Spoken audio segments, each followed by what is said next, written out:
Welcome back to the FreightWaves Autonomous and Electric Vehicle Summit.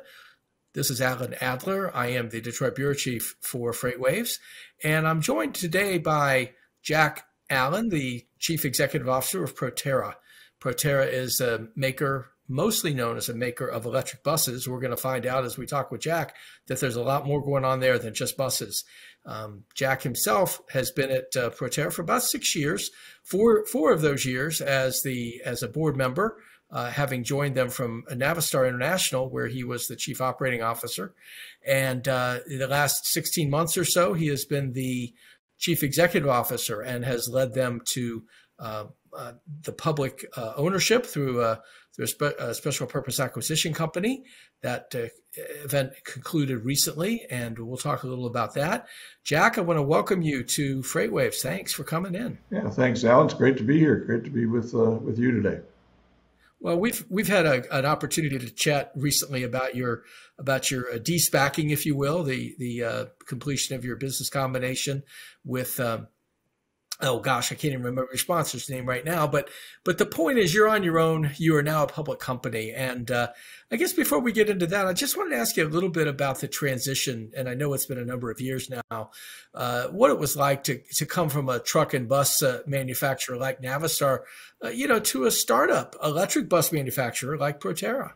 Well, obviously it was incredibly different. I came from a company that was 100 years old, had 10,000 employees, had products and manufacturing plants that were well established, even IT systems that were well established. I came from a company where the employees were just incredibly passionate about Navistar, and then I end up going to a startup company that is growing their product line, is building manufacturing places, is putting in an ERP system for the first time. So quite chaotic. But from a people standpoint, though, the people at Proterra are incredibly passionate about Proterra, but they're also incredibly passionate about the mission that Proterra is trying to accomplish, one of really improving the environment in all of our communities by moving the world to electric vehicle technology. So incredibly bright people, passionate people, high energy, really fun to be around. Yeah, I got to believe the startup mentality, and although you're not really a startup, you've been around quite a while. You have one of the things that a lot of the startups in both electrification and autonomy really don't have, and that's revenue. I mean, you were putting up numbers well before your decision to go public. Talk a little bit, if you could, about Proterra's branding and how moving from being an electric bus maker to a sort of a charging as a service business came about. Sure. So, one of the things that really attracted me to Proterra was that, I was very familiar with electrification at Navistar and what they were doing, and they were really in the infant, stages when I was leaving. But I get to Proterra, and, they had spent hundreds of millions of dollars developing a product line that was incredibly superior to anything that was going on in the commercial vehicle space. So, that is really what started the branding and the innovation at Proterra was we've got this technology, and the first place that we deployed this electric vehicle technology, the battery system itself, was into transit buses. And the reason Proterra did that back in the day was because all the analysis said the transit market was going to be the first one to go all electric because it had all the right characteristics. It had high mileage. It had really poor fuel economy. The vehicles were on fixed routes. They came back to a central depot at night to be charged. So it was very logical, along with the government funding and the government desire for improvement to the environment, that the transit would go first. So that's where Proterra first deployed that technology, and that's going extremely well. We've sold more electric vehicles than any other transit bus manufacturer in North America.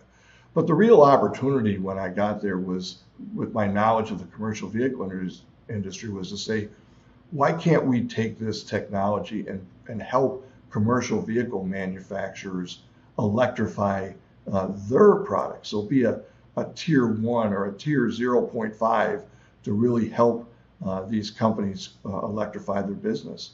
And that's really what the second piece of Proterra's business is, and it's really going extremely well. We have 8 partnerships today across all kinds of different product lines with different companies. 2 notable ones are Daimler and Komatsu. So for Daimler, we help them electrify their school buses and their step van vehicles, and Komatsu, we're going to help them electrify excavators. So that is kind of the second act, the second view of what Proterra did. But then throughout this process, we came quickly to the realization that the number one enabler of electrification adoption is charging. You have to have charging, you have to have infrastructure to help these fleets really move forward faster. And so we started a business unit within our company to do charging and infrastructure, and that's gone real well too. We've installed over 46 megawatts of charging systems throughout North America over the last couple of years. We've built 300 megawatt hours of battery systems.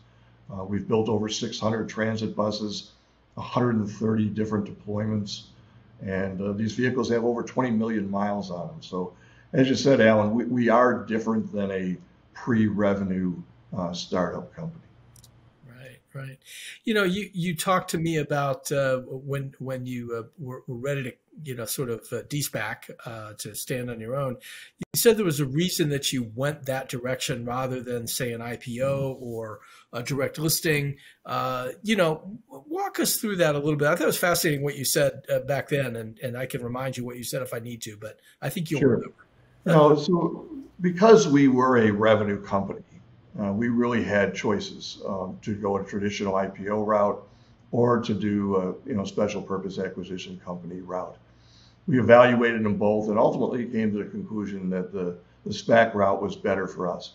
And it was really a couple of reasons. One is you get a partner in this.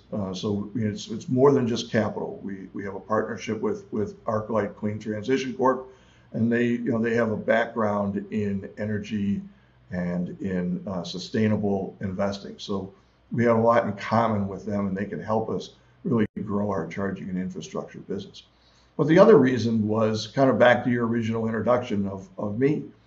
Proterra has traditionally been known as a transit bus manufacturer, but the company has evolved dramatically over the last couple of years. And when you do a traditional IPO, you're really only allowed to talk about take a backward look at your company, and that's how you market it to investors. But when you do a SPAC, you're allowed to take a forward look at your market and tell the investors a lot greater detail about where your company is going. So that's really why we took that route in. No regrets, it's worked out well. We completed our transaction on the 14th of June and started trading as Proterra, so the symbol is PTRA, and things are going well. Yeah. Well, that's great. I guess I want to go back to transit buses for a minute. Does public transportation remain the top application for electric vehicles in the near term, in your estimation? I mean, I can see why you'd want it to be. Sure. Well, today we believe that, almost as we take a forward look out at all the bids that are coming in from transit agencies, the adoption rate is already over 25% from a future order standpoint. So it's moving quite quickly. There's a Frost & Sullivan study that was done a couple of years ago that over 50% of the market will be electric by 2025. And we think we're on our way to have that happen. So clearly the first market is transit, but as we look at the commercial vehicle market as a whole, we see the adoption of electrification in all kinds of different applications happening, right behind transit. Probably the first one is school buses, and school buses is a significantly bigger market. Transit buses is 5,000-6,000 a year. School buses there's 35,000 per year. And we see that market is going to go electric for a lot of the same reasons that you see on the transit side in terms of fixed routes and back to a central location, and the desire of communities for their publicly owned assets to move toward a cleaner technology. So we see that happening. And then as you move towards commercialization, there are so many companies like, the FedEx, the UPSs, the Amazons, that they are, aggressively advancing electrification with their targets.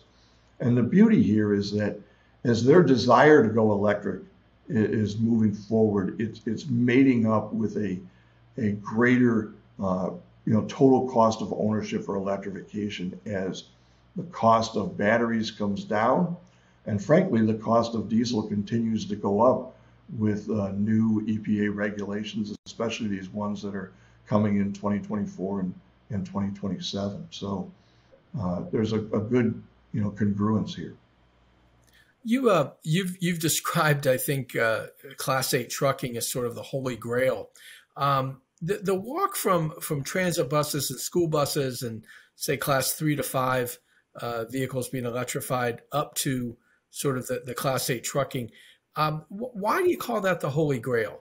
Well, the real reason is because of the overall size of the market. So, I just described, a 5,000-6,000 market and a 30-some thousand market for school buses. The Class 8 over-the-road market and Class 8 regional haul market is hundreds of thousands of vehicles every year. So the holy grail is because of the size of it, but also the complexity of it and the design requirements to get this right. And a weight is so critical to a Class 8 fleet. They want to haul every single pound of payload they can, and they can only go up to 80,000 pounds. So you have to put forward a solution that can go close to 500 miles in a day. That has to have the uptime that they currently have with a diesel-powered product, but it has to have, with that range, it also has to have the weight in order to allow them to run a successful operation. And that's the complexity that's, not quite there yet, but it's being worked on. So a few weeks ago, I had an opportunity to take a ride in the Nikola Tre, which is as you know, is a battery-powered Class 8 day cab. And doing the math, I mean, the batteries there are 10,000 pounds. Obviously, you've got the weight of the cab, and then you've got the weight of the trailer or the flatbed or whatever. You're not going to get 80,000 pounds or even close to that in terms of total haul.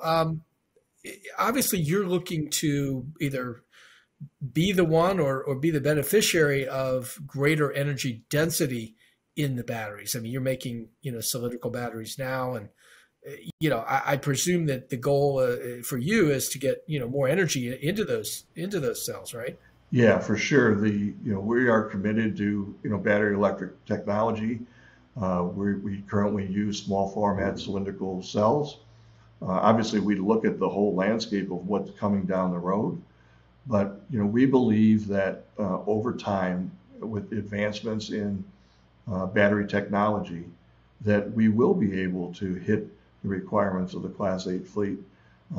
We also believe that, there may be some help from the federal government to give them a few pounds more than 80,000 if you're running an all-electric fleet. Yeah, and of course, I think California at least allows 82 now, but that's some help, I guess. I am curious on something else that you told me. I shouldn't be surprised that you would say it, given that you're a battery powered manufacturer of buses at all. You don't really buy into a role for hydrogen out there, and of course, the kind of attention it's been getting recently. Why don't you walk me through why you think that doesn't have a role? I do believe that there is an opportunity for, a coexistence between battery and hydrogen, and, to a certain extent.